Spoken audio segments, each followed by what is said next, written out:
लेना, जैसे अपने आप म्यूट हो जाए जो जुड़ रहे हैं, है ना, सबको व्यवस्था कर लेना। चलिए भाई, वीडियो ऑन कर ले। जो हमारे विद्यार्थी है उनसे तो अधिकार से कह सकते हैं भैया, बिना वीडियो को नहीं रहे कोई भी। जो भी हमारे विद्यार्थी उपाध्याय कनिष्ठ,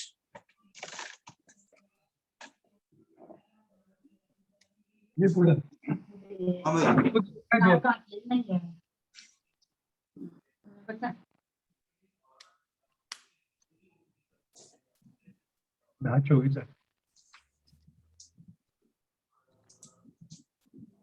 हाँ जी चलिए। हाँ, और ये प्रेरक जैन, सम्यक जैन, श्रवण उपाध्याय, स्वयं जैन, प्रियांश जैन। चलो भाई फटाफट फटाफट जल्दी जल्दी वीडियो ऑन करो।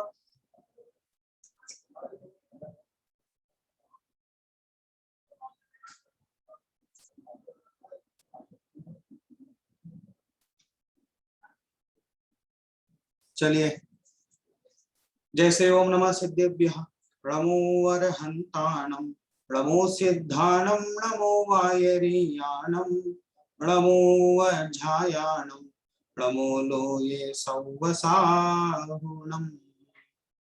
ओंकारं बिंदु संयुक्तं नित्यं ध्यायन्ति योगिनः, कामदं मोक्षदं चैव ओंकाराय नमो नमः। अविरल शब्द गणौघा, प्रक्षालित सकल भूतल मल कलंका, मुनिभिरुपासित तीर्था, सरस्वती हरतु नो दुरितान्। अज्ञानतिमिरान्धानां ज्ञानाञ्जन शलाकया चक्षुरुन्मीलितं येन तस्मै श्री गुरुवे नमः। मंगलम भगवान वीरो, मंगलम गौतमो गणे, मंगलम कुंद कुंदार्यो, जैन धर्मोस्तु मंगलम। सर्वमंगल मांगल्यम सर्वकल्याणकारकम, प्रधानम सर्वधर्मानां जैनम जयतु शासनम, जैनम जयतु शासनम। ज्ञान समान न आन जगत में सुख को कारण, यह परमामृत जन्म जरा मृत्यु रोग निवारण। सुर सुर इंद्र नरेंद्र वंदित कर्म मल निर्मल करण, वृष तीर्थ के करतार श्री वर्धमान जिन शत शत नमन, वर्धमान जिन शत शत नमन। तीन भुवन में सार वीतराग विज्ञानता, शिव स्वरूप शिवकार, नमः त्रियोग संहार के। 44वां आध्यात्मिक शिक्षण शिविर। शिविर में उपाध्याय कनिष्ठ के विद्यार्थी हैं, 3 महाविद्यालय के छात्र और 1 महाविद्यालय की छात्राएं इसमें आप जुड़े हैं। एक तो आपका पाठ्यक्रम का विषय है। शिविर में कुछ साधर्मी भी जुड़े हैं जिन्हें विषय समझना है। दोनों की दृष्टि से हम विषय को समझेंगे। 6 डाला दूसरी ढाल का विषय हमारी कक्षा में चलने वाला है। कौन सी ढाल का? दूसरी ढाल का विषय चलने वाला है। अब पहली ढाल तो आपने उसका अध्ययन तो किया ही नहीं, तो सीधे दूसरी ढाल में क्यों? कोई भी ऐसे क्या कहते हैं, आजकल फिल्में बनती है ना कि पहले क्या कहते हैं पार्ट 1 फिर पार्ट 2। तो पार्ट 1 क्या है ये तो हमने देखा ही नहीं, आप तो सीधे पार्ट 2 में लेके जा रहे हैं। आपको चिंता करने की आवश्यकता नहीं है। पार्ट 1 में क्या क्या हुआ है, ये कभी कभी ऐसा होता है कि इसे समझने के लिए पहले उसे समझने की पहले आवश्यकता है। वैसे ही पार्ट 1 में जो गलतियां हमने की उसका कारण क्या है। पहली ढाल में यह जीव 4 गतियों में दुख ही भोग रहा है, इसका वर्णन उन्होंने किया। एक लाइन में अगर हम वर्णन करें कि पहली ढाल का सारांश बताओ एक लाइन में, एक लाइन में आप ये कह सकते हो कि यह जो जीव 4 गतियों में दुख भोग रहा है उसका वर्णन उन्होंने किया। ठीक है, तो ये पहली ढाल है, और इतना ही है, इसी का विस्तार है। किसी ने पूज्यपाद स्वामी से पूछा कि साहब ये जिनागम तो बहुत बड़ा है, बड़े बड़े ग्रंथ हैं, गोमट सार आदि ग्रंथ हैं, षटखंडागम आदि ग्रंथ हैं, समय सार आदि ग्रंथ हैं, धवला आदि ग्रंथ हैं, क्यों आ जाओ देखना, पापा के पास रखे होंगे ये सब ग्रंथ, इतने बड़े बड़े ग्रंथ हैं, कैसे पढ़ेंगे इनको? आप तो एक लाइन में हमें सार बताओ, जैन धर्म का सार क्या है, जैन धर्म कहना क्या चाहता है, जिनागम का सार क्या, हमको एक लाइन में आप समझा दो। तो पूज्यपाद स्वामी ने कहा कि भैया इतने बड़े बड़े ग्रंथ हैं, एक लाइन में बताना इतना आसान थोड़ी है, एक लाइन में हम कैसे बता देंगे कि नहीं नहीं साहब आप तो बताओ, हम तो बहुत सामान्य रुचि वाले जीव हैं। तो पूज्यपाद स्वामी ने कहा, जीव जुदा पुद्गल जुदा, या ही तत्व को सार, बाकी जो कछु और है या ही को विस्तार। क्या कहा कि जीव जुदा पुद्गल जुदा, या ही तत्व को सार, कि जीव जुदा माने अलग है, पुद्गल अलग है, या ही तत्व को सार, समस्त जिनागम का सार यही है भैया कि जीव भिन्न है माने आत्मा भिन्न है, आत्मा के अलावा जो कुछ भी है वो सब अजीव है, वो सब भिन्न है, इतना ही तत्व का सार है, इतने समझने से ही तुम्हारा कल्याण हो सकता है। तो एक प्रश्न बनता है सम्यक जैन कि सब ये सब ग्रंथ क्यों लिखा आपने, अगर जब बात इतनी ही थी, इतनी ही बात आपको कहनी थी, ये शिविर क्यों लगाया, 3-3 कक्षाओं में क्यों बिठाया? हम तो बढ़िया गेम खेलते मोबाइल में, बढ़िया पिक्चर देखते, दोस्तों के साथ घूमने जाते, हम तो ये सोच रहे थे घर पे हैं, लॉकडाउन का मजा लेंगे, बढ़िया कॉलेज खुल नहीं रहा है, सब घर में बैठ के मस्त अपनी मनमर्जी करेंगे, खाएंगे पिएंगे, और तुमने हमें शिविर लगा दिया, घर में ही पैक कर दिया, हमको घर में ही कैद कर दिया, घर में ही कैद कर दिया। तो हमें ऐसा लग रहा था कि तुम कुछ बढ़िया बढ़िया बातें सिखाओगे, और तुम तो कह रहे हो एक लाइन की बात है। अरे एक लाइन की बात है तो इतना क्यों उलझा रहे हो हमको? तो कहते हैं कि भैया बाकी जो कुछ और है या ही को विस्तार, कह रहे इसी का विस्तार है, इसका विस्तार करके समझाना, इसी का विस्तार करके समझाया गया है। बात समझ में आ रही ना कि भैया जो जिसे डॉक्टर बनना है उसको क्या समझाना है, एक लाइन में बताओ साहब, जिसे डॉक्टर बनना है क्या करना है, क्या करना है, गोली देना है, इंजेक्शन लगाना। बात समझ में आ रही ना? तो ज्यादा ही मामला बिगड़ जाए तो ऑपरेशन करना है, इतने में एक लाइन में आप कह रहे हो। अरे हर बात को एक लाइन में, हर क्षेत्र को एक लाइन में कहा जा सकता है, पर जब तक उसके विस्तार में नहीं जाएंगे तब तक वो बात समझ में नहीं आएगी। विस्तार में जाना जरूरी है, विस्तार में जाने के बाद ही वो बात समझ में आएगी, है ना? इसलिए सार को समझना एक अलग बात है, और विस्तार में जाने के बाद फिर सार को बताना ये अलग बात है।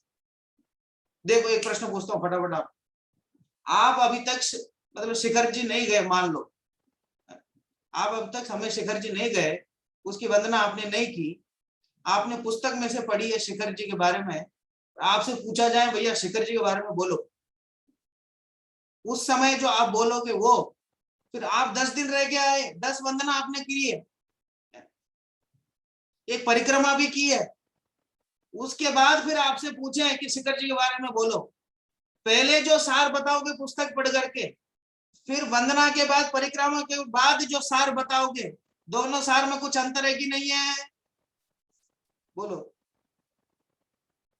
भैया। हम उपाध्याय कनिष्ठ में तुमसे पूछे, जब स्मारक में प्रवेश हुआ तब तुमसे पूछे तुम्हारा उद्देश्य क्या है, आत्मानुभूति और तत्व विचार, और शास्त्री फाइनल होने के बाद तुमसे पूछे तुम्हारा उद्देश्य क्या है, आत्मानुभूति तत्व विचार।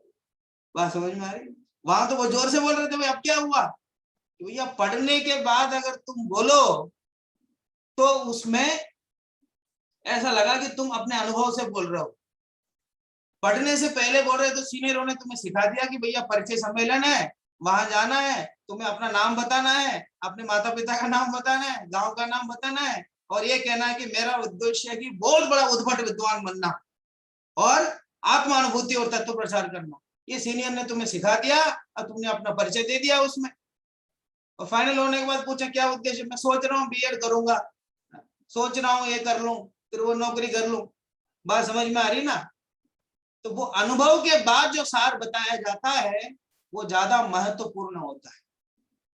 इसलिए कहते हैं ना, बुजुर्गों के द्वारा जो बात हमें मिलती है, बुजुर्ग जो बात हमें कहते हैं उसमें अनुभव भरा हुआ होता है।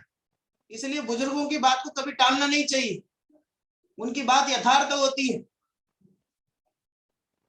अगर वही बात बच्चा कह रहा है तो अब उसमें अनुभव नहीं है। बात समझ में आ रही ना?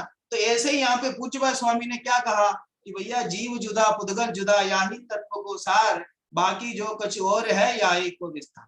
ऐसे ही ये पहली ढाल में आप सामान्य रूप से देखेंगे तो बस इतनी बात है कि इसमें 4 गतियों के दुख का वर्णन किया है। ठीक है, कहानी बताई गई है, पहली ढाल में कहानी बताई गई है। ठीक है, किसकी कहानी, किसकी कहानी है इसमें? बोलो कितने लोगों ने पढ़ी अभी तक छठाला, बताओ। 1-2 लोगों ने पढ़ी है। ठीक है, तो कहानी किसकी है आपको इसमें ख्याल में आई होगी ना, आपके अध्यापक ने बताया होगा ना? ठीक है, चलो इतने लोग हैंडल्स करने वाले बहुत लोगों को पता है। ठीक है, चलो फिर भी किसी से पूछ लेते हैं। हाँ बोलो, सर्व के जन पिड़ावा। वह चारों गति के दुखों का वर्णन। ठीक है, मैं एक तो क्या प्रश्न समझो आप, मैं प्रश्न क्या पूछ रहा हूँ, आप उत्तर क्या दे रहे हो। मैंने पूछा किसकी कहानी है ना, मैं प्रश्न पूछ रहा हूँ आपसे कि आप कौन से विद्यालय में पढ़ रहे हो, आप उत्तर दे रहे हो मेरी उम्र 18 साल। क्या मैंने पूछा आप कौन से गांव से आए हो, कि साहब मेरे पिता का नाम ये है। बात समझ में आ रही है ना? तो थोड़ा सा आपको प्रश्न समझने की जरूरत है।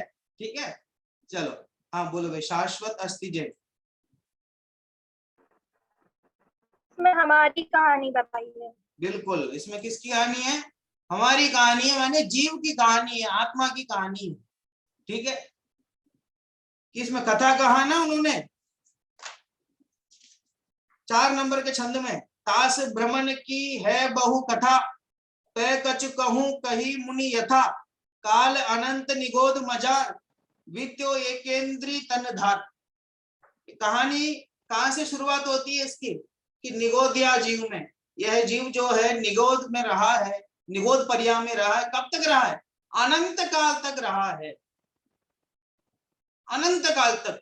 कि अनंत काल सब कोई संख्या तो बताओ, 100 200 300 400 500, अरे अनंत है।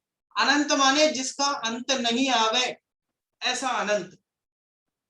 बहुत सारा, समुद्र का अंत है, एक तरफ समुद्र के इस किनारे पे खड़े होकर दूसरा किनारा नहीं दिख सकता, इतना विस्तार है। ठीक है, हमारे ज्ञान में नहीं आए, इतने इतने वर्षों तक हम निगोद पर्याय में हमने समय बिताया। ठीक है, ध्यान से सुनना, मैं अंत में सब बातों को जोड़ूंगा दूसरी ढाल से, है ना? और मैंने कैसे जोड़ा है पूछूंगा आपसे। ठीक है, ध्यान से सुनना।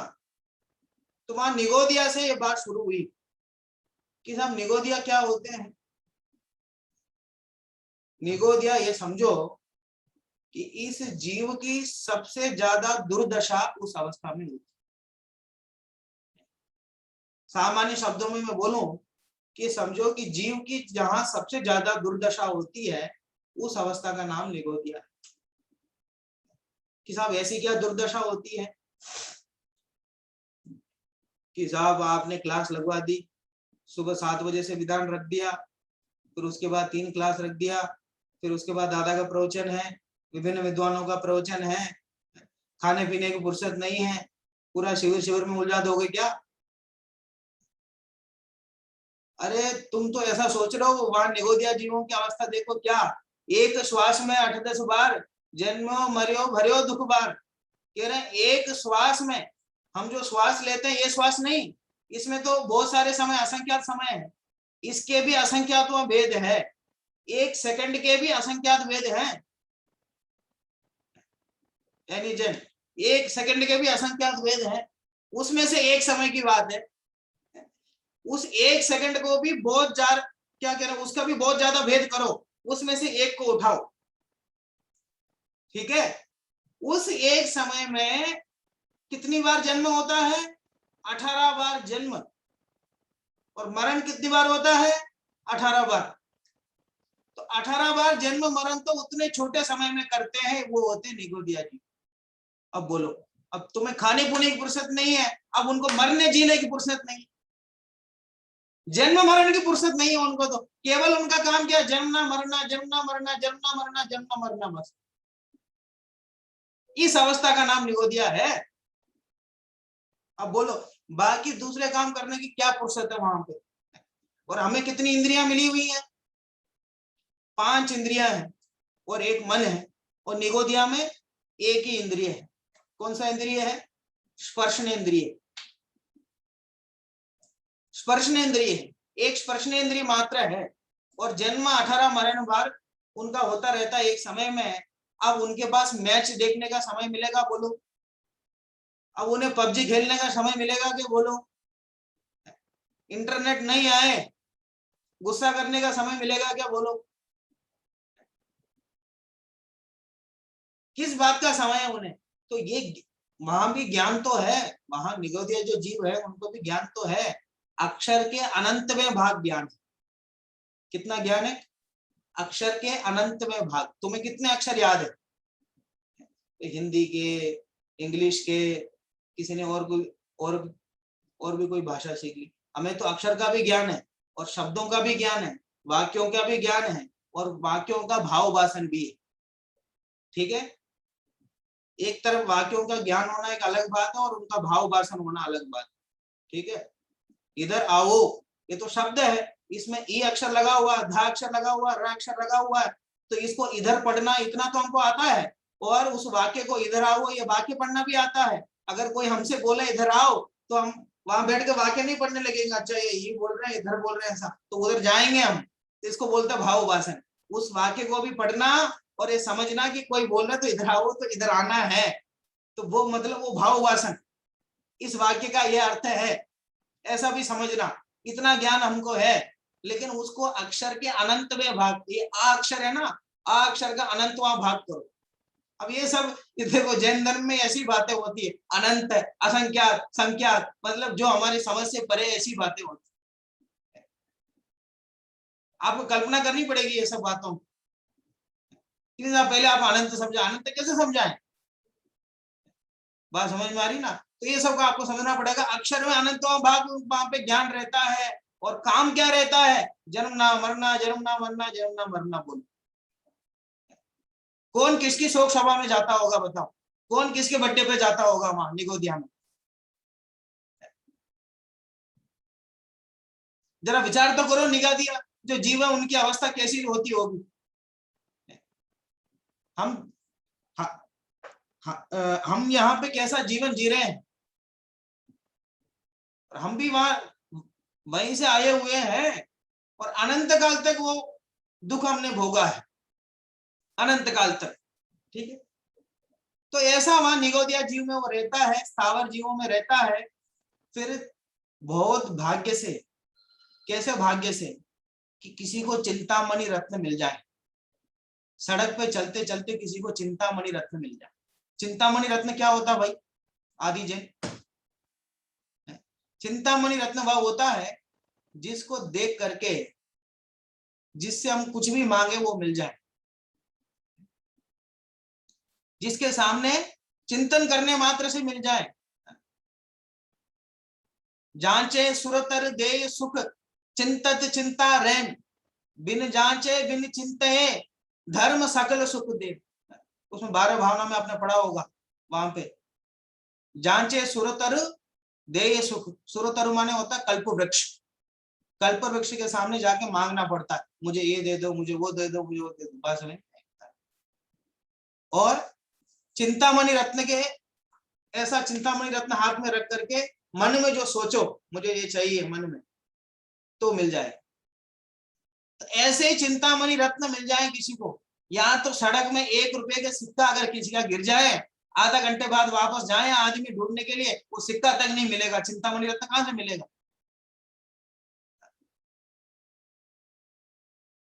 बात समझ में आई ना? अरे जो खराब पेन होगा, चलने वाला पेन नहीं होगा, वो भी अगर सड़क में गिर जाए तो दोबारा नहीं मिलेगा। यहाँ तो ये हालत है, तो चिंतामणि रत्न कैसे मिल सकता, वो भी सड़क पे किसी को? ये साहब सवाल ही नहीं है। तो ऐसी अवस्था में कोई निगोदिया में से बाहर निकलता, ऐसी ऐसे असंभव दशा जब होती है, उसमें ऐसा किसी को मौका मिलता है, उसमें से कोई निकलता। टोडरमल जी ने और अच्छा उदाहरण दिया, दे दूं उदाहरण, दे दूं, बता दूं? ठीक है, बोर तो नहीं हो रहे आप लोग? अच्छा लग रहा है विषय? देखो, टोडरमल जी ने एक उदाहरण दिया कि भैया एक पत्थर उठाओ, बहुत बड़ा एकदम घना जंगल था, ऐसा जंगल था जिसमें कोई आता जाता ही नहीं है, ऐसा घना जंगल था एकदम। ऐसे जंगल में एक शरारती बालक गया, सालों में वर्षों में एक बार गया, तो एक वहां पे पत्थर पड़ा हुआ था, पत्थर उठाया और ऊपर फेंका, ऊपर की तरफ, और फेंक के चला गया वहां से। अब आगे पता नहीं कितने सालों तक वहां कोई आएगा नहीं आएगा, ठीक है? पहले तो कोई आया नहीं बहुत वर्षों तक, बीच में तो एक बालक आया, और आगे भी बहुत वर्षों तक कोई नहीं आएगा, ऐसा जंगल है। वहां एक बालक गया, वो पत्थर ऊपर उठा के फेंक के चला गया। अब जितना समय वो पत्थर ऊपर रहेगा उतना समय तो तिरस्कार है, और जितना समय जमीन में पड़ा रहेगा उतना समय तो स्थावर का। अब अंदाजा लगा लो इस, मतलब बहुत बहुत बड़े सौभाग्य से बाहर निकलता है, ठीक है? कहां से बाहर निकलता है? निगोदिया से बाहर निकलता है, ठीक है? अब निगोदिया से निकला, अब कहां आया? देखो कहानी धीरे धीरे बढ़ रही है। अब निगोदिया से बाहर आ गया, अब त्रस पर्याय में आता है। अब त्रस पर्याय किसको कहते हैं? द्विइंद्रिय, त्रिइंद्रिय, चतुरिंद्रिय और पंचेंद्रिय, इसको बोलते हैं त्रस पर्याय, ठीक है? अब यहाँ आ गया तो यहाँ तो सुख होगा उसको कि साहब वहां तो 18 बार मरना जन्मना, वो भैया हमसे संभव नहीं है। हम तो सोनगढ़ में बढ़िया क्या बोलते हैं, वहां सोनगढ़ में थे, सुबह 7 बजे निकल जाते थे स्कूल के लिए, फिर कितने बजे आते थे तुम लोग? रात को 8 बजे। वही सब 10वीं तक की पढ़ाई, हम तो सबसे पहले घर में जन्म हुआ, पहली क्लास से 5वीं कक्षा तक की पढ़ाई हमने की, और ऐसा लगा यहाँ तो बहुत मेहनत है, यहाँ तो बहुत काम है, ओ चलो सोनगढ़ चलेंगे। वहां गए और वहां जाके देखा तो वहां तो सुबह 7 बजे से जाओ 8 बजे तक वहां बैठे रहो। फिर किसी ने बताया भैया टोटल स्मारक पे जाओ, मजे ही मजे हैं। फिर वहां से यहाँ आए और यहाँ देखा यहाँ तो ऑनलाइन में भी कक्षा लगा रखा है। फिर यहाँ 5 साल पढ़ाई की, फिर किसी ने बोला तुम बीएड करो, फिर अध्यापक बन जाओ, फिर तुम्हारे मजे मजे। फिर वो किया, फिर वहां जा, तो ये वहां बच्चों को संभालना, बच्चों को पढ़ाना, दिन रात तैयारी करनी है उनको पढ़ाने की। किसी ने कहा कि तुम रिटायर्ड हो जाओ तो अच्छे हो जाओगे, तो मजे मजे। अब रिटायर्ड हो गया 7 साल में, फिर रोग हो गए उसके, फिर अपने पोते पोतों को संभालो, अपने बच्चों को संभालो, यही काम में लगा। ऐसा करते करते उसका मरण हो गया। मरते दम तक यही सोचता रहा कि मैं ये व्यवस्था कर दूं, मैं वो व्यवस्था कर दूं, ये काम कर दूं, वो काम कर दूं। ऐसे ही अभी अब तक निगोदिया में था और अपने आप को बहुत दुखी मान रहा था, अब यहाँ आया तो यहाँ भी कम दुख नहीं है। कभी चींटी बन गया, कभी इल्ली बन गया, एकदम छोटे छोटे जीव जिनकी कोई कीमत ही नहीं।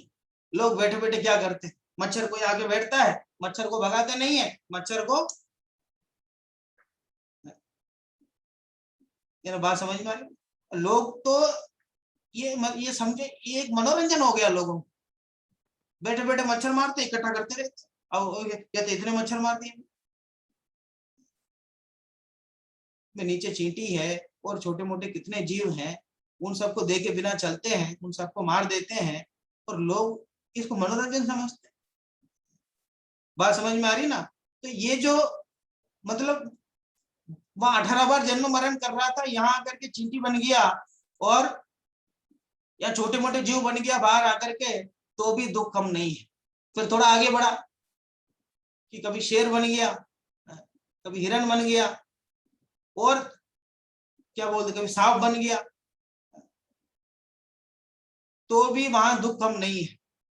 वहां कभी वहां क्या होता है, जो सबल जीव होता है, सबल जीव निर्बल जीव को खाता है। क्या होता है, मतलब जो ज्यादा मजबूत होगा वो कमजोर को मारेगा, ठीक है, और कमजोर का काम क्या है, मजबूतों के द्वारा मारा जाना, मजबूतों के द्वारा खाया जाना, ठीक है। ऐसा हुआ, तो कभी मजबूत भी हुआ, कभी कमजोर भी हुआ, ठीक है। तो त्रियंचों में एक ही काम है उनकी, एक क्या है, अपना भोजन ढूंढना।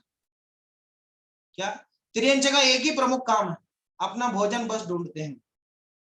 इसी के लिए मारा पीटी करते हैं, आपस में झपट्टा मारते रहते हैं एक दूसरे के प्रति, बहुत क्रोधित होते हैं, ठीक है, और लोगों के द्वारा मारे जाते हैं। सांप कोई दिख जाए तो सारे लोग डंडा लेके खड़े हो जाते हैं, ठीक है। कोई ऐसा सांप हो जिसमें जहर ही नहीं हो, उस सांप को मारने के लिए मैंने गांव में देखा है, पूरी सेना आ जाती है गांव में, जो भी लोग जिनके पास नौकरी नहीं है वो सब हाथ में डंडा लेके आ जाते हैं उसको मारने के लिए, और कोई जहरीला हो तो कोई घर से बाहर नहीं निकलता, ठीक है, बात समझ में आ रही ना। तो आदमी वीर वहां बनता है जहां उसकी जीत निश्चित होती है। क्या कहा, ये सब मनोविज्ञान है। आदमी वही लड़ाई करता है जहां उसकी जीत निश्चित होती है, जहां ये आदमी जानता है कि मैं मजबूत हूं, सामने वाला कमजोर है, इसको मैं जीत सकता हूं, ऐसी जगह ही वो लड़ाई करता है, ऐसी जगह जाकर के उसको छेड़ता है। अगर ऐसी किसी की सोच हो तो समझ लेना त्रियंच गति से आए हैं या जाने की तैयारी में, ठीक है। या केवल भोजन भोजन भोजन भोजन, बस 24 घंटे जिन्हें भोजन ही दिखाई देता है, खाने पीने के अलावा दूसरी कोई चीज नहीं दिखाई देती है, दूसरी कोई चीज नहीं सूझती है, तो समझ लेना त्रियंच गति के संस्कार है, ठीक है।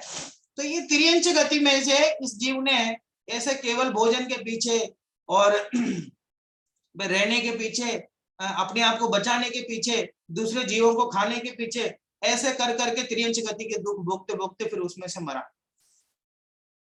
और कभी कदाचित थोड़ा सा शुभ कर्म जागा। शुभ कर्म कैसे जागा, अकाम निर्जरा। अकाम निर्जरा कैसी, कि किसी ने आपको दुख दिया, आपने सह लिया, आपने कुछ नहीं कहा, आपने सह लिया, इसको क्या बोलते हैं, अकाम निर्जरा, ठीक है। इसको बोलते हैं मंद कषाय, ठीक है। किसी ने आपको गाली दी, आपने लौट के गाली नहीं दी, आपने किसी को चाटा मारा, आपको किसी ने चाटा मारा, आपने लौट के नहीं उसको कुछ नहीं कहा, ये सबसे बड़ा पुरुषार्थ है भाई साहब। ईंट का जवाब पत्थर से देना लोग सबसे बड़ा पुरुषार्थ समझते हैं, और पुरुषार्थ तो यह है कि गोली का जवाब गाली से भी नहीं देना। यानी कुछ बात समझ में आ रही कि नहीं तुम्हें। लोग पुरुषार्थ किसमें समझते हैं, कि ईंट का जवाब पत्थर से देना है, या पत्थर का जवाब ईंट से देना है। बात समझ में आ रही ना। तो पत्थर से मारे, हम ईंट से मारेंगे, बात समझ में आई। अगर वो ईंट से मारे, हम बड़े वाले पत्थर से मारे, बात समझ में आ रही ना। पत्थर बड़े बड़े हो गए आजकल, तो थोड़ा बदल लो उसको, कहावत को, बात समझ में आ रही ना। तो लोग इसको पुरुषार्थ समझते हैं। अगर उसने कि क्या बोलते हैं, बड़े बड़े बम बन गए आजकल, क्या क्या हो रहा है, सब बात समझ में आ रही है, इसको पुरुषार्थ समझते हैं। पुरुषार्थ तो क्या है, गोली का जवाब भी गाली से नहीं देना, ये सबसे बड़ा पुरुषार्थ है, ठीक है। तो ऐसा पुरुषार्थ कभी कभार त्रियंच गति में जीव कर देता है, तो थोड़ा सा इसका शुभ भाव बन जाता है, तो कहाँ आता है, फिर मनुष्य गति में आता है। चलो अब तो मजे हैं साहब, बढ़िया है। चलो कहाँ तो उसमें निगोद में, कहाँ तो त्रियंच में, कहाँ कहाँ परेशानी हो रही थी। अब आया मनुष्य में। अब इसकी शुरुआत कहां से हुई बताओ। 9 महीने तो पेट में रहना है। अब पेट है कोई वो 5 स्टार होटल तो नहीं, बात समझ में आ रही ना। अब देखो मतलब पेट के अंदर कैसी व्यवस्था होती है, थोड़ा देखो। कोई शुद्ध भोजन हम करते हैं, एकदम शुद्ध भोजन, बिल्कुल शुद्ध भोजन, एकदम 16 का शुद्ध, एकदम चना हुआ, एकदम आटा बराबर, एकदम मर्यादित आटा, देसी घी का हम हलवा बनाते हैं, उसमें बढ़िया ड्राई फ्रूट डाल करके, काजू किशमिश बादाम, है ना, एकदम शुद्ध हो, कोई किसी जीव की हिंसा नहीं होवे, ऐसा करके बहुत अच्छे से हमने भोजन बनाया, हलवा बनाया, अतिशय जैन। अब वो हलवा हमने खाया, अब वो हलवा पेट में जाता है, फिर उसकी क्या हालत होती है।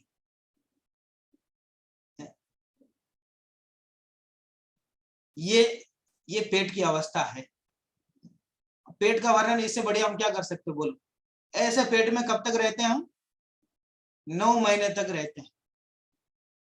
अब इसमें समस्या यह है कि क्लास में तो हम बैठे हैं, थोड़े बहुत इधर उधर हो ले, बढ़िया कुर्सी में बैठे हैं, थोड़ा इधर उधर हो जाए, कभी लेट जाए, कभी पानी पीने का मन मरे, घर में बैठे हैं कि चल जाए साहब, कभी ऐसा लगे कि नींद आ रही है, वीडियो बंद कर ले, या बहुत ऑप्शन है।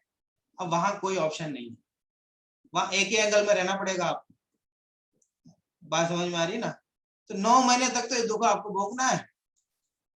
9 महीने के बाद अगर जब बाहर निकले तब भी बहुत दुख है, दोनों को दुख होता है, माता और जो जिसका जन्म हो रहा है उसको भी बहुत दुख होता है। ठीक है, बात समझ में आ रही ना? ऐसा होने पर भी कोई निश्चित नहीं है कि वो जीवित ही रहेगा। कभी कभार ऐसा होता है वो जो बच्चा है उसकी मृत्यु हो जाती है, कभी कभार ऐसा होता है कि दोनों की मृत्यु हो जाती है, कभी कभार माता की मृत्यु हो जाती है।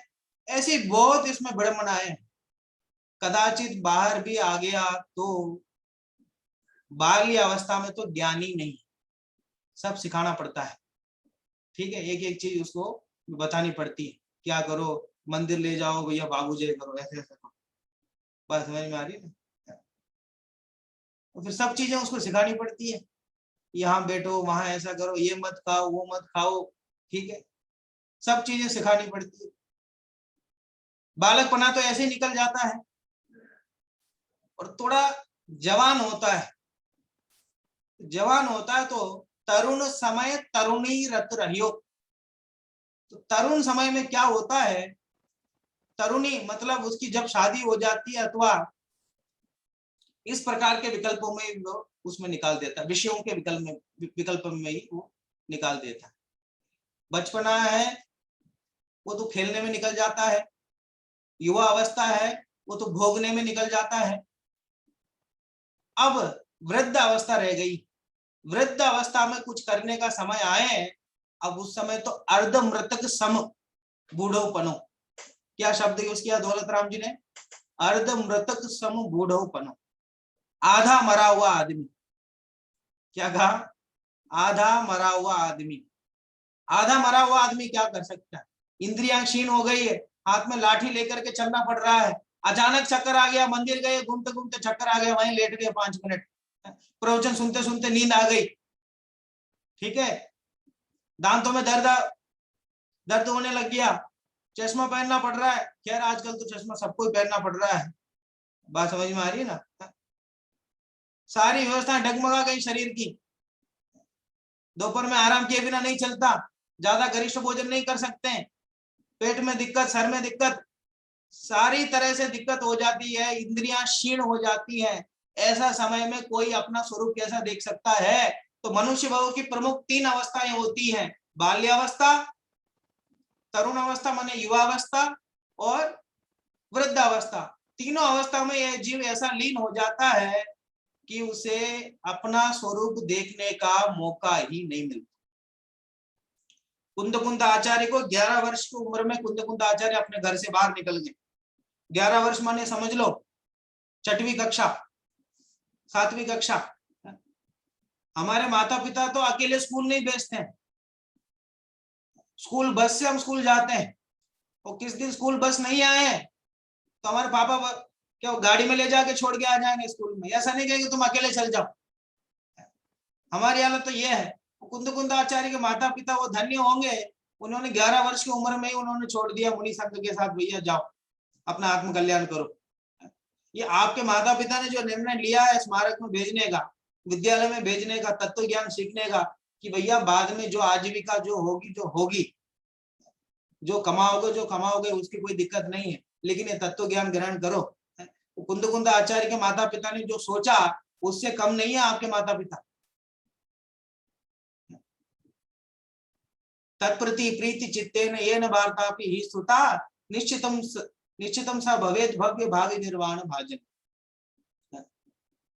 क्योंकि भैया वो जैन धर्म की बात सुनने के विचार जिनके दिमाग में आते हैं, जैन धर्म की बातें सुनने के लिए जो आपको प्रेरित करते हैं, सब लोग धन्य है।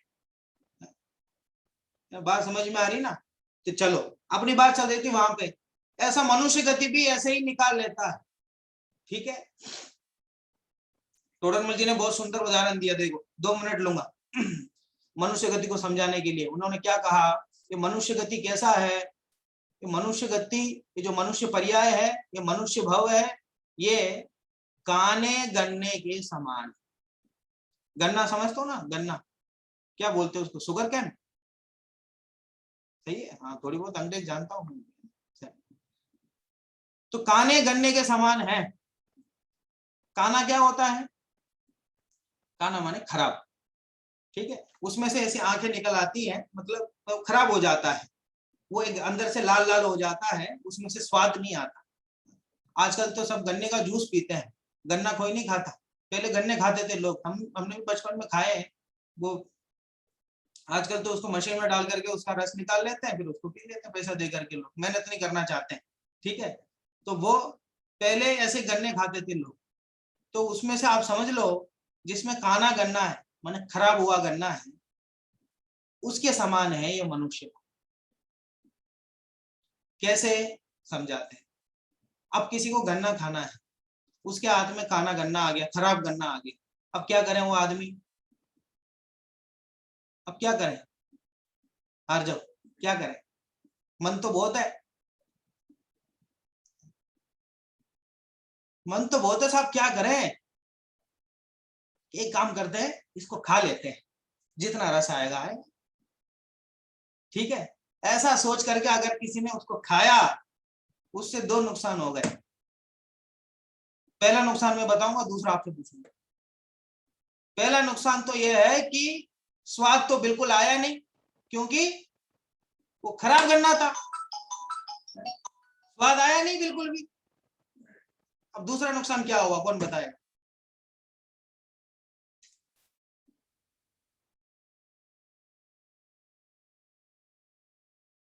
देख, उत्तर देने से मैं मूल्यांकन करता हूं लोगों का। मेरे क्लास में जो भी विद्यार्थी सुनते हैं, वो उनके उत्तर से और उनके प्रश्न से मूल्यांकन होता हूं। प्रश्न का भी समय दूंगा मैं लास्ट में। ठीक है, हाँ बोलो अभिषेक जैन। उसका परिश्रम व्यर्थ गया। ठीक है, चलो कोई बात। और कोई नुकसान? और कौन बताएगा? हाँ बोलो, दिव्यता जैन बोलो।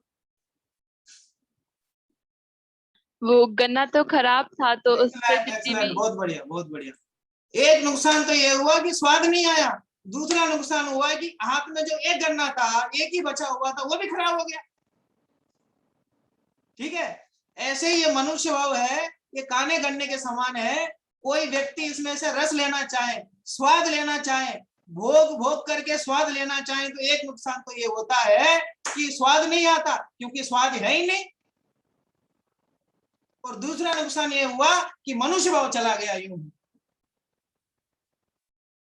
अगर कोई व्यक्ति को जिसे वो गन्ना खाना है, कोई समझदार होगा तो उस गन्ने को क्या करेगा?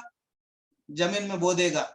अभी खराब है, लेकिन जमीन में बो देगा तो इसमें से नए गन्ने आएंगे और वो अच्छे होंगे। ठीक है, वो अच्छे होंगे।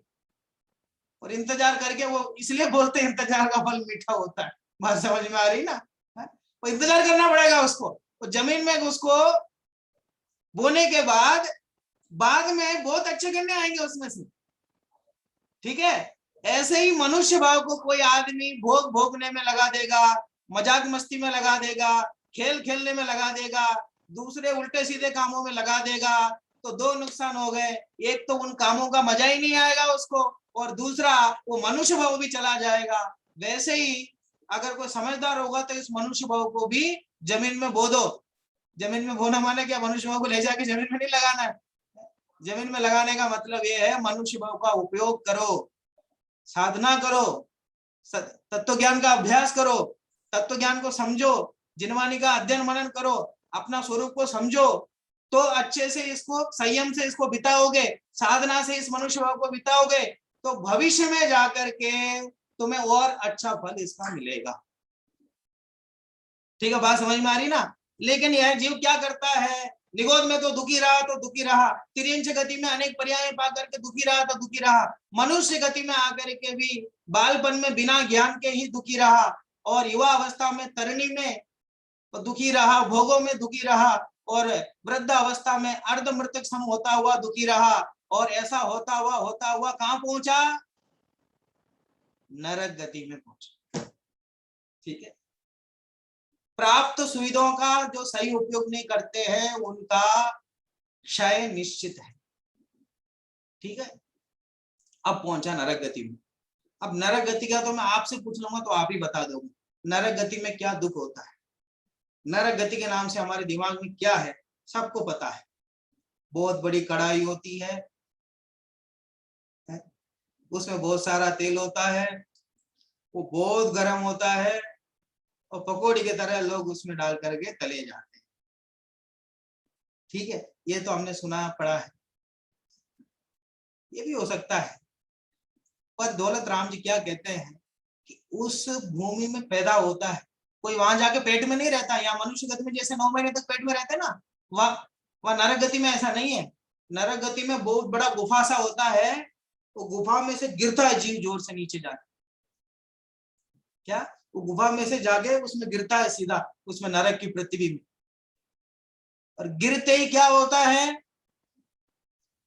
1000 बिच्छुओं ने उसे काट लिया हो, ऐसा दर्द होता है।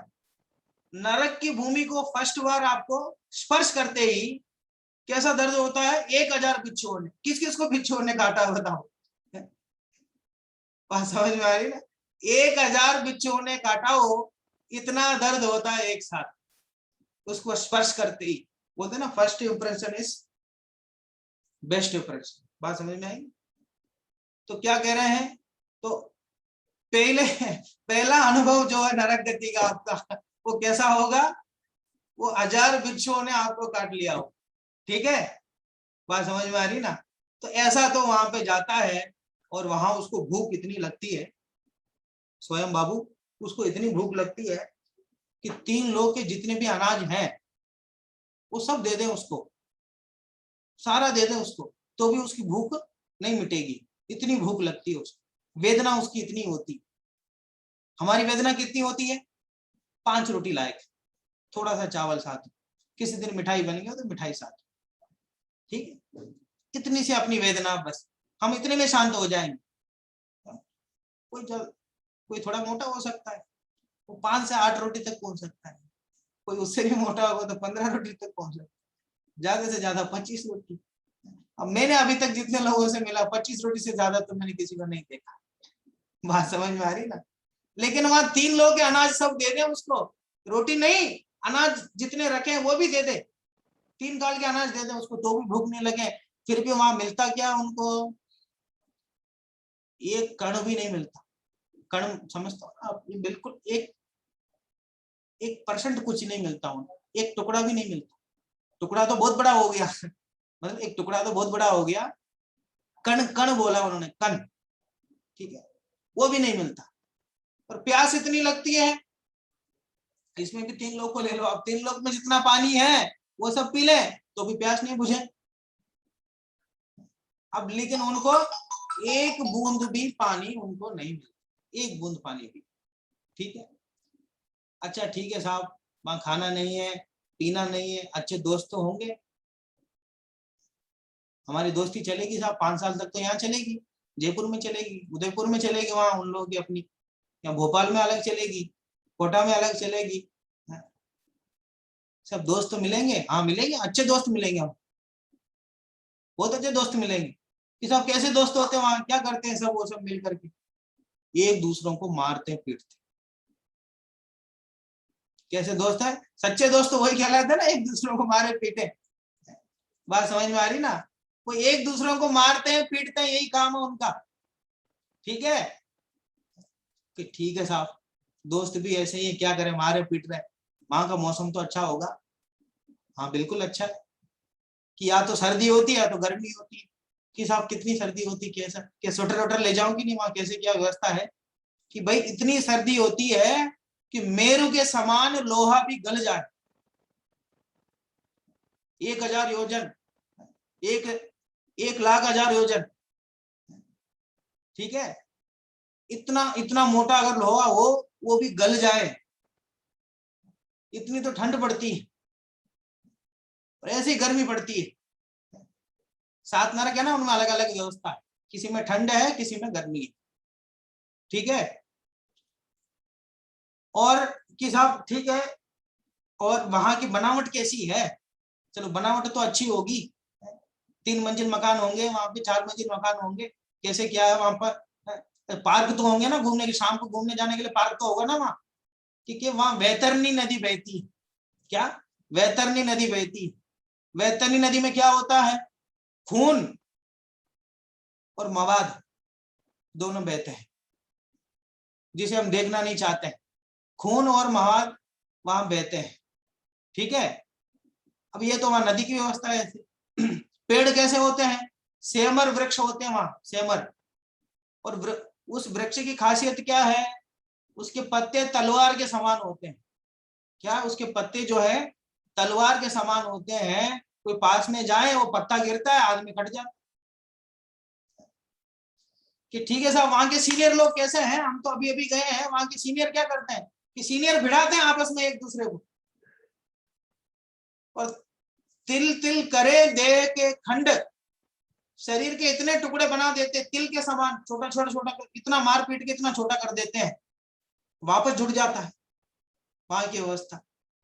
नरक में ये व्यवस्था है भैया, जितनी वहां की उम्र है उसे भोग के ही जाना पड़ेगा, उससे पहले कोई नहीं आ सकता। मनुष्य में जरूर हो सकता है कि किसी की भाई एक्सीडेंट हो जाए, वो मर जाए, कोई पेट से निकलते ही मर जाए, कोई 2-4 साल में मर जाए, यहाँ ये व्यवस्था है मनुष्य में। नरक में क्या है भैया? 33 सागर की आयु अगर लेके गए हो तो 33 सागर को पूरी करके ही आना पड़ेगा।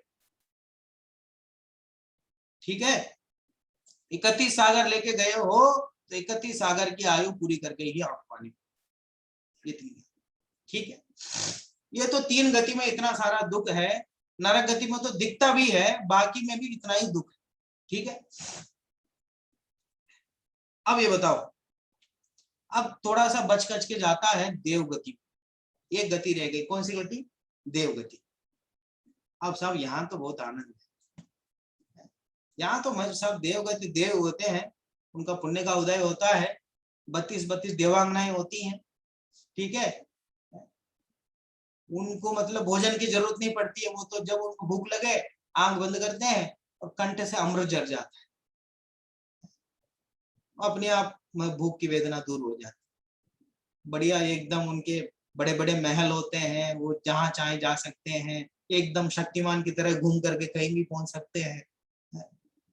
अकृत्रिम चैत्यालय में चले जाएं, वहां दर्शन कर ले, उनके कपड़े बड़े बड़े होते हैं, अच्छे एकदम शानदार सोने के बुने होते हैं, हीरे होते हैं उसमें। हम सब मतलब दिखाते हैं ना पंचकल्याण में, अरे देव ऐसा होते हैं, ऐसा होते हैं, उनको सब बहुत बढ़िया है। तो आपने जो कहा कि 4 गति में दुख है, ये बात तो गलत हो गई, क्योंकि देवगति में तो सुख दिख रहा है। हाँ हाँ बिल्कुल सही बोला कि देवगति में सुख दिखता है, होता नहीं। क्या कहा?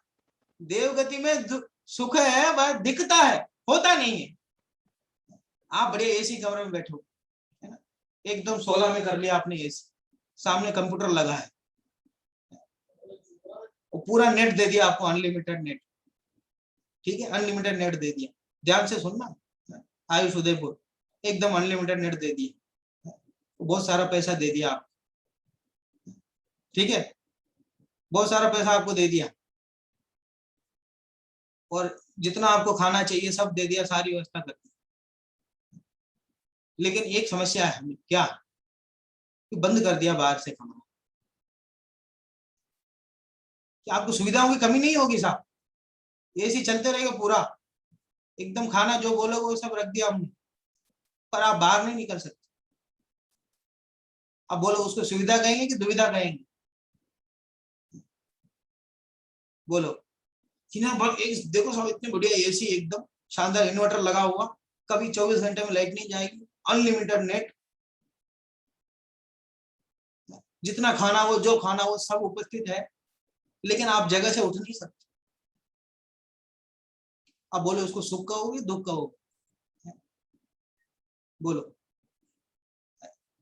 यही तो होता है देवगति में। नीलांजना का नाम किस किसने सुना है? हाथ ऊपर करो, मुझे ढंग से दिख नहीं रहा भाई, दोनों हाथ ऊपर करो। चलो बहुत लोगों ने सुना, ठीक है। नीलांजना की नृत्य को देख करके आदिनाथ जो राजा थे उनको वैराग्य हुआ। नीलांजना कौन सी गति की थी? देव गति की थी, ठीक है। अब देखो देव गति के जीवों को अवधि ज्ञान होता है, बराबर, ठीक है। तो उनको अवधि ज्ञान होता है तो वो आगे पीछे का वो समझ लेते हैं, मतलब थोड़ी बहुत उनको जानकारी हो जाती है। अब जब राजा ऋषभ के सामने डांस करने के लिए गई नीलांजना, तो उसको भी पता है, क्योंकि वो अवधि ज्ञान है कि भाई मेरा मरण होने वाला, उसको भी पता है कि नहीं? देखो क्योंकि है ना, क्या होता है देवगति में, उनके मरने के 6 महीने पहले उनकी जो माला होती है, उनके गले में माला होती है, वो मुरझाने लगती है, ठीक है। तो वो पंक्ति पढ़ते हैं ना अपन, करे क्या स्वर्ग सुखों की बात, वहां की कैसी अद्भुत टेव, अंत में बिलखे चह चह मास, कहे हम कैसे उसको दे। ठीक है, बात समझ में आ रही है? तो ऐसी तो उनकी अवस्था होती है। तो 6 महीने पहले से पता चल जाता है कि उनको मेरा मरण होने वाला है। अब नीलांजना नृत्य के लिए जा रही है, उसको भी पता है, और जो इंद्र उसको भेज रहा है उसको भी पता है, फिर भी नीलांजना भी जा रही है, इंद्र भी भेज रहा है। ये व्यवस्था है देवगति। वहां आपकी जो ड्यूटी है वो करना पड़ता है। यहाँ तुमने क्लास में वीडियो बंद कर लिया कि भाई साहब क्या हुआ, नेटवर्क समस्या है। कोई तो कह देगा भाई साहब मेरी तरफ से तो ऑन है, आपको पता नहीं क्यों नहीं दिखाई दे रहा, आप अपने सिस्टम सही कराओ। बात समझ में आ रही ना? ये बहाना बनाने का काम तो केवल मनुष्य गति में है, ठीक है। अन्य गति के जीवों के पास ऑप्शन नहीं है बहाना बनाने का। उनको कुछ भी हो जाए, उनकी जो ड्यूटी है, उनका जो काम रहता है वो करना ही पड़ता है। तिर्यंच गति के जीव ये बहाना नहीं बना सकते हैं।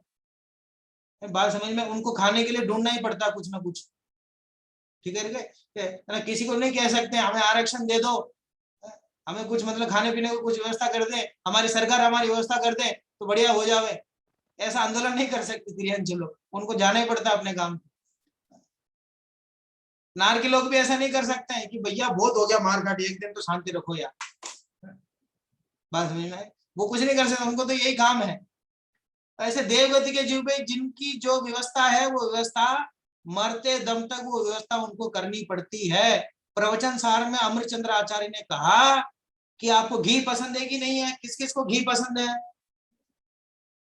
भाई? मिठाई में, रोटी में, सब में, भाई सब में अपन उपयोग करते घी, सबको पसंद है ना। तो एकदम उबलता हुआ घी हो, उबलते हुए घी में आपको डाल दिया जाए, बात हो जाए। ऐसा उदाहरण दिया उन्होंने अमरचंद्र आचार्य ने।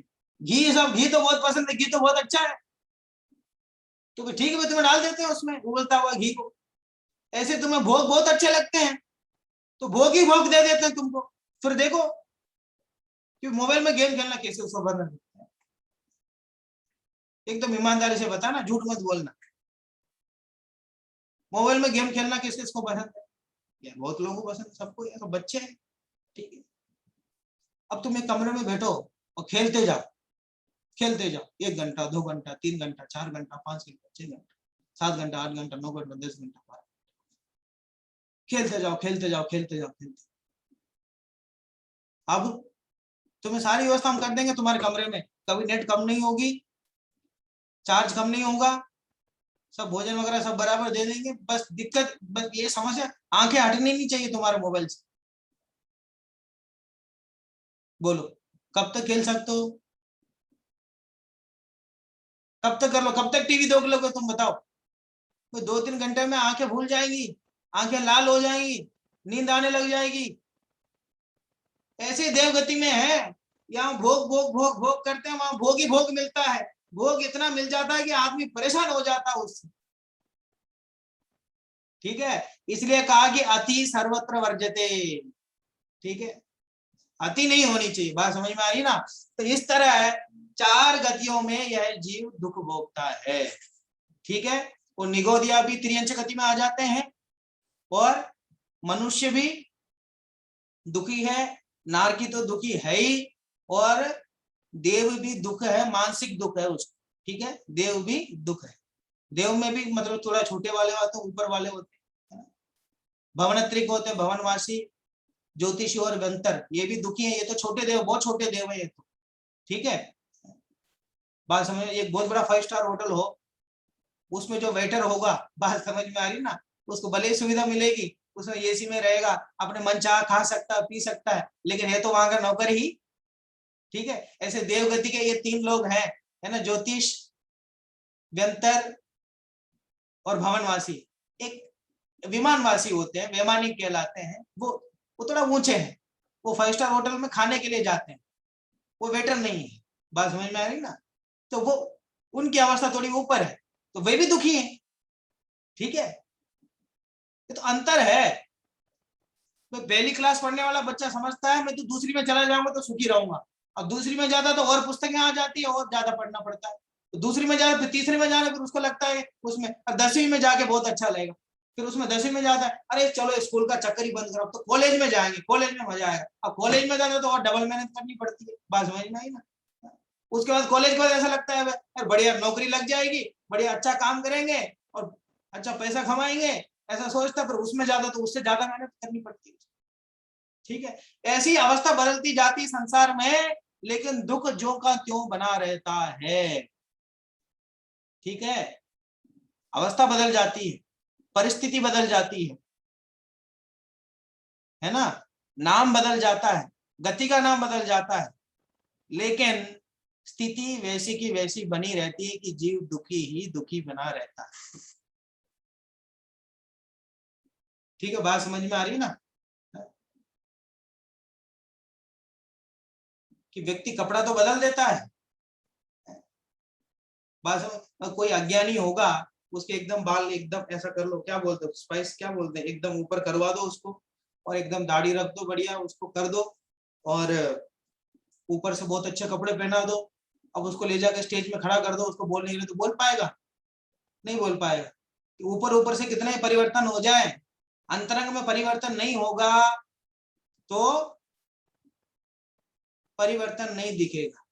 ठीक है, अपनी चाय में शक्कर बढ़ानी है, शक्कर ज्यादा करना है, हम तो बगल वाले के गिलास में शक्कर डालते जा रहे हैं, एक चम्मच डाल रहे हैं, घुमा रहे हैं, फिर टेस्ट करके देख रहे हैं, या ये तो ऐसे ही है, फिर एक चम्मच डाला, फिर उसमें घुमाया, फिर पी के देगा, फिर वैसे ही टेस्ट तो, फिर एक बार ऐसा करते करते पता नहीं इसको समझ में नहीं आ रहा क्या हो रहा है। मैं तो उसने, उसका दिमाग खराब हुआ, पूरा डिब्बा उठा के डाल दिया बगल वाले क्लास में, फिर उसको दिमाग अच्छे से घुमाया, फिर अपनी क्लास टेस्ट करके देगा, क्या क्या चक्कर पड़ रहा है समझ में नहीं आ रहा। तो अभी भी परेशान हो गए, तो उसने क्या किया अनमोल, उसने फोन लगा दिया ट्रक वालों को, एक ट्रक पूरा भर करके शक्कर लिया, आज तो देखूंगा। बात समझ में ना? जब उससे भी नहीं हुआ तो सबको उसने ऑर्डर दे दिया, 2-4 ट्रक और लेके आओ, जितनी शक्कर है पूरी दुनिया में सब लेके आओ, आज तो इस गिलास में मैं डाल करके उसको मीठा करके रहूंगा। अब बताओ कितना प्रयास कर लेगा तो मीठा हो जाएगी उसकी चाय, बताओ? कभी नहीं हो सकती। ऐसा ही हम सब क्या कर रहे हैं, बहिरंग में परिस्थिति बदल जाएगी तो हम सुखी हो जाएंगे ऐसा लग रहा है, पर संसार में होता है, वो चाहे त्रियंच में रहे, वो चाहे नरक में रहे, वो चाहे मनुष्य में रहे, वो चाहे देव में रहे, दुखी का दुखी रहता है। इनमें कोई अवस्था बदल जाए, कोई अच्छा देव हो जाए, कोई बुरा देव हो जाए, कोई अच्छा मनुष्य हो जाए, कोई छोटा मनुष्य हो जाए, किसी के पास बहुत ज्यादा पैसा हो जाए, किसी के पास कम हो जाए, किसी के पास सुविधा कम हो ज्यादा हो, इस प्रकार कभी कोई शेर बन जाए, कोई हिरण बन जाए, अलग अलग अवस्था जितनी भी हो जाए उन सब में हमें लगता है कि इनमें सुख हो सकता है, सुख का ही भ्रम है। वास्तव में चार गतियों में दुख ही दुख है। यह जीव अनादिकाल से अनंत काल से दुख कोई दुख भोग रहा है। ये पहली ढाल का वर्णन है। अब तुम सोचो कि दुख भोग क्यों रहा है, इसका कारण क्या है, रीजन क्या है इसके पीछे। ठीक है, अब इतनी बड़ी भूमिका मैंने जो बनाई घंटे भर से, उसका उत्तर हम दूसरी ढाल में पढ़ने वाले कि ये जो दुख हम भोग रहे हैं अनंत काल से चार गतियों में, इसका कारण कौन है, उस कारण का वर्णन आया है दूसरी ढाल। ठीक है, अब कल तक क्या कहते हैं, रोक के रखना, अपने इंटरेस्ट को बनाए रखना है ना, अपनी जिज्ञासा को रोक के रखना कि अब इसका उत्तर आपको कल मिलेगा कि ये चार गति में हम जो दुख भोग रहे हैं, अगणित दुख भोग रहे हैं, देव गति में जाके भी दुख भोग रहे हैं, एसी कमरे में बैठ के भी दुखी हो रहे हैं, इसका चक्कर क्या है, कारण कौन है। ठीक है, अब कारण जो है वो दूसरी ढाल से शुरू होगा, उसकी चर्चा अपन कल से करेंगे। ठीक है, अब किसी को कोई प्रश्न हो तो करो।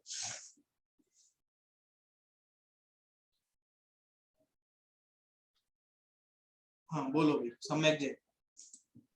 जय जिनेन्द्र भैया। भैया वो प्रश्न नहीं है, बस वो नरक गति के लोगों की भूख मिटाने के एक हल है मेरे पास। क्या? अगर हम देव गति के कंठ का अमृत ले ले तो सबकी भूख मिट जाएगी नरक गति वालों की। बहुत बढ़िया बहुत बढ़िया। नहीं हो सकता है ना ऐसा? ऐसा करते हैं ना, सुनो, किसी पक्षी के वो पंख होते हैं, पंख लेके तुम्हारे हाथ में लगा देते, तुम उड़ने लगोगे? नहीं। हाँ भैया, जहाँ जैसी व्यवस्था होती है वो वैसी व्यवस्था होती है, ऐसा करके नहीं कर सकते अपन। ठीक है, ठीक है। हाँ चलो अगला आगम जन। भैया जी, जो आपने नरक गति में खून के साथ बहता है कहा था, उसका मतलब क्या है? क्या हुआ? जो आपने नरक गति में खून के साथ बहती है नदी, मवाद। हाँ, उसका मतलब क्या है? मवाद का मतलब ये होता है भाई, अपने शरीर में फोड़ा हो जाता ना, फोड़ा होने के बाद हो जाता, अपना खून खराब हो जाता, सफेद कलर का मवाद निकलता है ना, उसको बोलता। अब इसको और क्या विस्तार करूं यार, मैं एक बार है ना अपने पापा मम्मी से पूछ लेना, बता देंगे। भैया जी मवाद नहीं पूछ रहे हैं, ये पूछ रहे हैं जो नरक गति में खून की नदियां बहती है उसके बारे में पूछा इन्होंने, कैसे बहती है वो? नहीं वही नहीं, उसने वही पूछा मेरे ख्याल से। हाँ जी भैया जी, है ना, चलो ठीक है, चलो मैं सही समझ गया यार, है ना, चलो ठीक है। चलो हाँ एनी जैन बोलो। मुझे प्रश्न पूछने वाले बच्चे बहुत पसंद है ना, प्रश्न जो करते हैं मुझे बहुत अच्छा लगता है। कोई हाँ बोलो, तुम्हारी आवाज नहीं आ रही। जब तक अस्थि जन पूछ लो। हाँ ये जो आपने बताया था कि देव की जब आयु पूर्ण होती है तो उनकी माला मुरझा जाती है, लेकिन वो माला तो पुद्गल होती है, तो वो कैसे मुरझाएगी? क्यों माला, अपन जैसे फूल होते हैं ना, अपन फूल सुबह एकदम फ्रेश फूल लेके आते हैं, लोग मतलब बेचते हैं, आप देखो एकदम फ्रेश होता है, शाम तक होते होते सूख जाता है, वो कैसे उसका स्वभाव है। हाँ उसमें तो जीव होता है, लेकिन माला तो पूरी तरीके से पुद्गल होती है। नहीं, ऐसा मतलब उसमें जीव होने ना जो होने की बात नहीं है, उनकी आयु से संबंधित है उनका। जैसे आप देखो, कोई मुझे मोबाइल से मुझे फोन करे तो ये पुद्गल बजता कि नहीं है, इसमें से आवाज आती कि नहीं है ना। मैं इसको गिराऊं, नीचे डालूं, नीचे तो नहीं डालूंगा, उदाहरण दे रहा हूँ आपको, बता रहा हूँ मोबाइल मेरा है तो नीचे गिराऊंगा तो गिर जाएगा ना, इसमें मतलब कुछ परिवर्तन होगा नहीं, तो अजीब है। वैसे ही वो उनका निमित्त संबंध ऐसा है, उनकी आयु के साथ में वो माला मुरझा जाती है, उसमें कोई मतलब जीव नहीं। हाँ कहीं कहीं ये भी चलता है कि मतलब उनकी आंखों की दृष्टि क्षीण हो जाती है। सही कह रहे हो, कहीं कहीं ये भी वर्णन आता है, उनकी आंखों की जो रोशनी कम हो जाती है ना, मंद हो जाती है, ये भी है। वो तो लक्षण से पता, जैसे यहाँ पे वृद्धावस्था होने पर धीरे मतलब अपनी मृत्यु जैसे निकट आती है तो यहाँ भी पता चल जाता ना कि अपनी अपनी अवस्था क्षीण हो जाती है।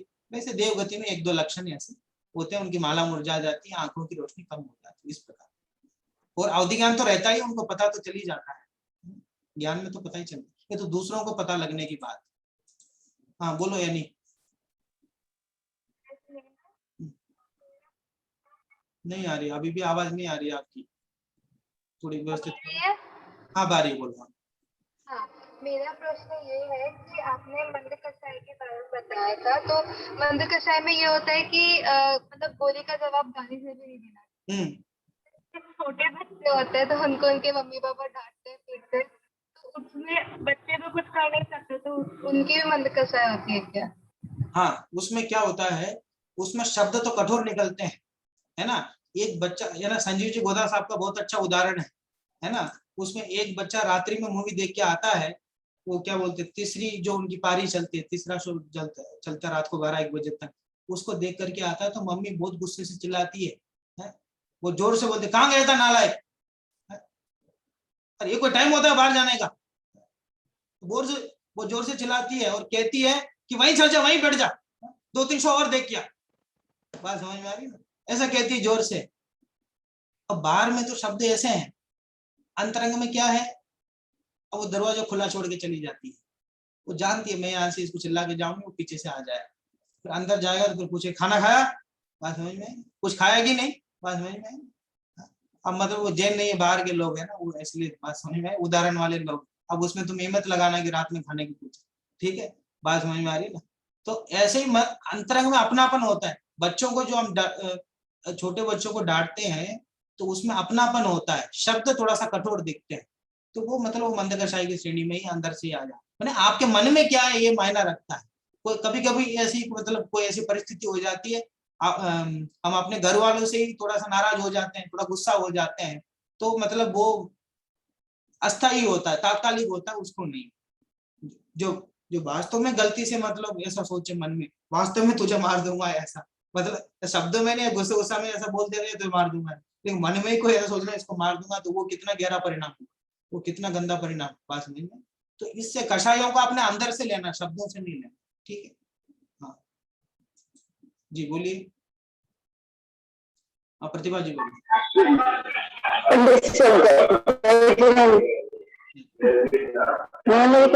तो नदी का बोल, उसमें पीप की नदी रहती ना, पीप बोलते ना उसको। आवाज स्पष्ट नहीं आ रही आपकी, बिल्कुल। हेलो, आवाज गूंज रही है। अच्छा एक मिनट,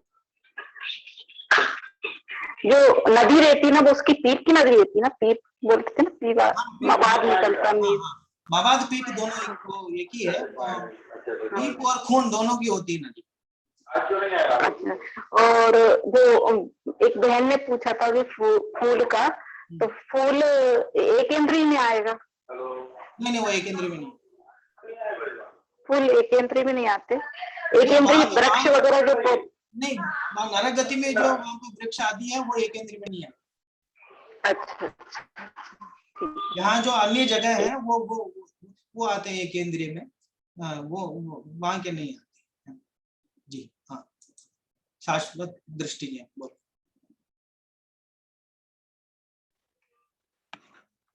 भैया ये 16वां छंद है, इसका पहली डालकर उसकी मतलब जी भावनात्रक में सुरतन धरे, इस लाइन की हिंदी बता दो। क्या 16वां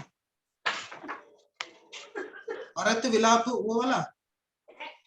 नहीं, कभी अकाम निर्जरा करे भावनात्रक। अकाम निर्जरा माने मंद कषाय रूप परिणाम, थोड़ा शांत परिणाम करें, उससे भवन त्रिक माने 3, भवनवासी, व्यंतरवासी और ज्योतिषवासी, इन तीनों को बोलते हैं भवन त्रिक, ठीक है। तो भवन त्रिक में सुर तन धरे, सुर माने देव, तन माने शरीर, ठीक है, तो देव शरीर को धारण करते हैं ऐसा, ठीक। हाँ जी, और हाँ अनिका जैन बोलो।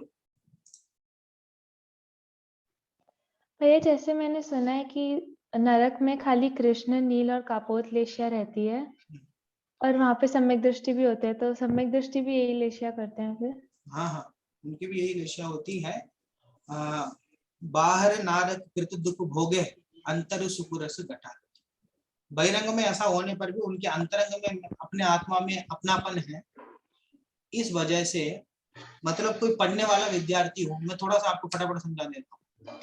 एक पढ़ने वाला विद्यार्थी है, सीरियस विद्यार्थी, वो भी खेलता है, और एक लापरवाह विद्यार्थी है जिसको पढ़ना लिखना नहीं है, वो सबको ऐसे समझता है, वो भी खेलता है, वो भी खाता है, ये भी पीता है, ये भी सोते हैं, मतलब दोनों एक ही काम करते हैं।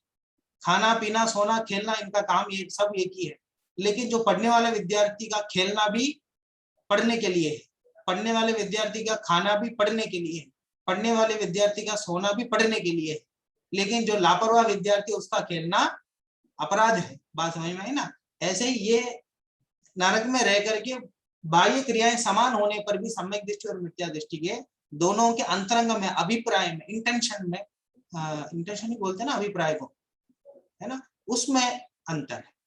ठीक है, चलो हाँ बोलो भाई। मॉनिटर, हमारी क्लास का मॉनिटर है ये अनमोल मांगुलकर। बोलो। जी भैया, तो मुझे ये पूछना था, आपने जैसा कहा इंद्र जो देव गति में दुख होता है, तो सौदर में थोड़ा सा गियर चेंज करो भैया, नीचे आओ, बहुत स्पीड ज्यादा है। हाँ भैया, तो बस ये पूछना था कि सौदर में इंद्र आदि को क्या दुख होता है? सौदर में इंद्र आदि जो है वो देव गति के कारण सुखी नहीं है। सौदर में आदि जो इंद्र है वो सम्यक दर्शन है, उन्हें उससे सुखी है। उनके सुख का कारण देव गति नहीं है। अगर उनके सुख का कारण देव गति होता तो देव गति में रहते, फिर बाद में एक दो भाव बाद नीचे आकर के मुनि धर्म अंगीकार करके फिर सिद्ध भगवान बनने का प्रयास क्यों करते? बात समझ में है ना? यद्यपि देव गति में वैसा दुख नहीं है जैसा मिथ्या दृष्टियों को उनको होता है, पर उनको जो सुख होता है वो सम्यक दर्शन से होता है, वो बाह्य परिस्थिति से नहीं होता। इतना अंतर है। ठीक है, अच्छा, बहुत अच्छा प्रश्न किया इसने, बहुत गहरा प्रश्न है। चलिए, और किसी को? जल्दी जल्दी बोलो भैया, समय हो रहा, सबको जाना, खाना पीना। भैया मैं ये पूछ रही थी कि जैसे अपने यहाँ पे 24 आवर्स का डे नाइट होता है, तो फिर देव गति में भी ऐसे ही होता है 24 आवर का? नहीं, वहाँ एक ही मौसम होता है, एक ही जैसे प्रकाश जैसा होता है, वहाँ पे सब एक ही जैसा होता है, वहाँ पे कुछ चेंज नहीं होता। तो फिर ये 6 माह कैसे गिने जाते हैं? अपने मनुष्य पर है कि उसके हिसाब? नहीं, यहाँ गिनने के साधन अलग है। यहाँ मतलब इनके हिसाब से गिने जाते हैं सूर्य और चंद्रमा के आने जाने से, वहां उनके अलग साधन होते हैं। ठीक है, उनको तो अवधि ज्ञान ही होता है, उससे ही पता चल जाता है, उनको किसी साधन की आवश्यकता ही नहीं। और आपने कहा कि नरक में जो पेड़ होते हैं वो एक इंद्रिय नहीं होते, तो क्या फिर वो अजीब होते हैं? हाँ, अजीब कैसे? अजीब, हाँ ठीक। हाँ, आयुष जैन, बस लास्ट दो विद्यार्थी। हाँ बोलो। यदि सर्वार्थ सिद्धि के देव होते हैं, वो तो निरंतर तत्व चर्चा ही करते हैं, तो उनको किस बात का दुख होगा? वो तो वही इसने जो प्रश्न किया सौदर मिंद्र वाला, वैसे ही उत्तर उसका। सर्वार्थ सिद्धि के जो देव हैं वो अपने आत्मा के अनुभव से सुखी हैं, देवगति से सुखी नहीं। देवगति की जो पर्याय है, देवगति की जो उनकी बाह्य परिस्थिति है, वहां उससे सुखी नहीं है। तत्व चर्चा करने मात्र से सुखी नहीं हो सकता कोई। भाई क्लास के माध्यम से हम तत्व चर्चा कर रहे हैं, 1 घंटे से ज्यादा क्लास हो जाती तो सबको आकुलता हो जाती कि नहीं, है ना? कि देखो यार कब खत्म करेंगे, देखो बोलते जा रहे हैं, बोलने की गिड़ा है इनको। बात समझ में? तो ऐसा यहाँ विकल्प आते हैं कि नहीं ऐसे? तो वो केवल उससे सुखी नहीं हो सकता। तो वहां जो सुखी है वो सम्यक दर्शन से सुखी है, बाह्य परिस्थिति से सुखी नहीं है। ये आपको हेतु उसमें लगाना है। ठीक है, हाँ बोलो, सम्यक लास्ट बस, उसके बाद वही। भैया नरक गति की भूख से लेकर आपने एक तर्क दिया था कि तीनों लोगों का अनाज भी खा ले तब भी उनकी भूख मिटती नहीं है। तो देखा जाए तो 3 में से 2 लोग में तो अनाज है ही नहीं, तो ये तर्क तो लॉजिकली गलत हुआ। लॉजिकली क्या होता है, देखो सुनो, उदाहरण एक देश होता है। उदाहरण में एक देश होता है, जब बच्चों को माँ खिलाती है तो ऐसा कहती कि भाई चंद्रमा को दिखाती है, चांद को दिखाती है, देखो भाई उसमें चांद में चले जाएंगे। अब वो ऐसा बोलते क्रिकेट में छक्का मारा उसने, कोई तारामंडल में पहुंचा दिया। बात समझ में आई ना? भाई ऐसा कहते हैं ना, इतना लंबा था, गगनचुंबी छक्का मारा उसने। तो इसकी एक अतिशयोक्ति होती है, ये कहने का एक तरीका होता है, अपनी बात को अच्छी तरह से रखने की एक कला होती है। तो उसमें जाकर के गगनचुंबी छक्का, गगन को तो इसने चुंबन किया ही नहीं है, ये तो यही गिर गया बॉल, इसको कैसे गगनचुंबी छक्का बोल दी? बात समझ में? वहां जाकर के कोई अपना दिमाग लगाए कि नहीं नहीं नहीं आप तो गलत बोल रहे, नहीं होता। ये आपको बात को समझाने के लिए इतना बड़ा छक्का उसने मारा है, उसका ज्ञान कराने के लिए, उसकी गंभीरता का ज्ञान कराने के लिए इस प्रकार का उदाहरण दिया जाता है। उसमें जाकर के ये नहीं करना चाहिए कि इसमें तो लॉजिक नहीं है, ऐसा करके उदाहरण में लॉजिक नहीं देखा जाता। ओके, हाँ बोलो भैया आयुष, क्या बात हो गया ना तुम्हारा प्रश्न?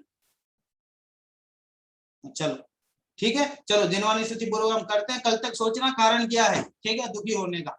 हे जिनवानी भारती तो ही जपे दिन रे, जो तेरी शरणा गए सो पावे सुख चैन, सो पावे सुख चैन। जवानी के ज्ञान ते सूझे लो कालो, सोवानी मस्तक नमो सदा देत हूँ ढो, सदा देत हूँ ढो।